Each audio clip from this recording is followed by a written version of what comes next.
రైతులకు జీవనాధారమైన లంక భూములు నదీ గర్భంలో కలిసిపోతున్నాయని అంబేద్కర్ కోనసీమ జిల్లా అన్నదాతలు ఆందోళన వ్యక్తం చేస్తున్నారు. ప్రతి ఏటా వస్తున్న వరదలకు వేల ఎకరాల కొబ్బరి తోటలు గోదావరి పాలవుతున్నాయని ఆవేదన చెందుతున్నారు. వశిష్ట, వైనతేయ, గౌతమి నదీ పాయలను ఆనుకొని ఉన్న లంక భూములు వరదల సమయంలో నదీ కోతకు గురవుతున్నాయని రైతులు వాపోతున్నారు. నదీ కోత నివారణ చర్యలు చేపట్టాలని కోరినా ఇంకా నిధులు కేటాయించలేదంటున్నారు.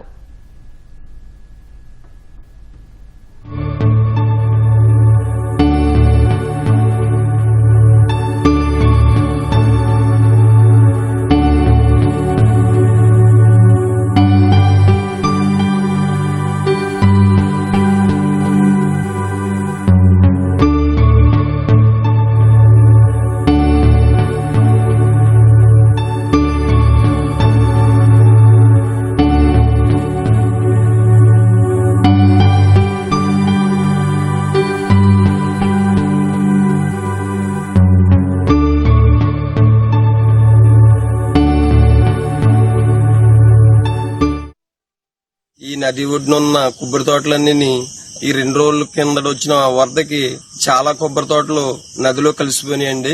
చంటి పిల్లల్లా పెంచుకున్న మొక్కలు మా కళ్ళ ముందే కొబ్బరి తోటలు నదిలో కలిసిపోతుంటే మాకు కళ్ళంపలు నీళ్ళు వస్తున్నాయండి. మమ్మల్ని ఏదో పోషించాయి అనుకుంటే మాకు కళ్ళంపలు నీరు తెచ్చి పెడుతుందండి కొబ్బరి తోటలన్నీ. ఆ ఉన్నదే మాకున్నదే ఒక అరెకరం అంటే అండి, అరెకరంలో 3 గుంచాలు నదిలోనే కలిసిపోయిందండి.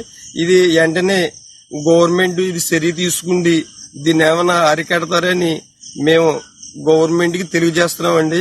ఇది కోనసీమ నదీ గర్భాన ప్రతి సంవత్సరం వచ్చే వరదకి ఈ కొబ్బరి చెట్లు లంకలు ఇరిగి గ్రామం మీదగా వచ్చి మనకు చాలా మటుకు నష్టమవుతుంది. ఇది దీన్ని అరికట్టాలని చెప్పి ప్రభుత్వానికి సూచించినప్పుడు కూడా పెద్దగా ఎవరు పట్టించుకోవట్లేదు. ఇంతకుముందు ఒకసారి సస్పెన్షన్ చేసి వెళ్లారు, కానీ ఇప్పుడు ఎవరు కూడా పట్టించుకోవట్లేదు. చాలా మట్టుకి లంకాన్ని తిరిగిపోయి గ్రామ చివరికి వచ్చేసిందండి. ఇక రాబోయే కాలంలో మళ్లీ సంస్కృతి గ్రామాలు ఇల్లు కూడా పడిపోయే ఛాన్స్ ఉంది. కావున పట్టించుకోండి, కొంచెం ప్రభుత్వం అరికడతారని కోరుచున్నాం. గోదావరి సంవత్సరం వచ్చేసి మా వ్యవసాయాలు అంతా పాడు చేసేస్తుందండి.